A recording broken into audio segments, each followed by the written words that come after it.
एक घर से सास और बहू के झगड़े की काफी देर से आवाज आ रही थी। झगड़े की आवाज इतनी तेज थी कि पड़ोसियों के कान खड़े हो रहे थे।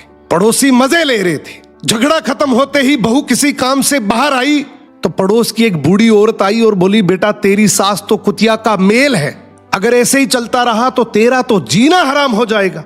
बहू ने तुरंत कहा कि आप जिनके बारे में बोल रही है ना, वो मेरी सास है और मेरे पति की माँ तो वो मेरी भी माँ ही हुई, और हम माँ बेटी लाख झगड़ा करें, आपको पंचायत करने की कोई जरूरत नहीं है। बूढ़ी औरत बोली, बेटा मैं तो तेरी भलाई के लिए ही बोल रही थी। बहू ने कहा कि आप मेरी भलाई के लिए बोल रही हैं या बुराई के लिए, ये मुझे सब पता है। मेरी माँ ने ये मुझे बचपन से सिखाया है कि ऐसी फालतू कान भरने वाली औरतों से हमेशा बचकर रहना। ये कान भर भर के हंसता खेलता परिवार तुड़वा देती हैं।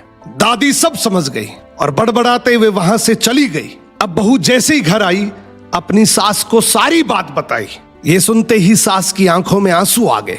सास ने बहू को गले लगा लिया और रोते हुए बोली कि बेटा मुझे आज विश्वास हो गया कि तू मेरे घर की बहू नहीं बल्कि मेरे घर की लक्ष्मी है, और आज मुझे ये भरोसा हो गया कि तुम मेरे और मेरे बेटे को आराम से संभाल लेगी। अब मुझे कोई चिंता नहीं है। बहू ने भी रोते हुए बस इतना ही कहा कि आप मेरी माँ हैं और माँ से झगड़ा कौन नहीं करता, पर झगड़े का मतलब ये नहीं कि मैं घर की बात बाहर करूं। सो घर की बातें अगर घर में ही रहे तो घर मंदिर है, वरना कान भरने वाले तो हर गली नुक्कड़ पर बैठे हैं जो चुटकियों में एक हंसता खेलता परिवार तोड़ देते हैं।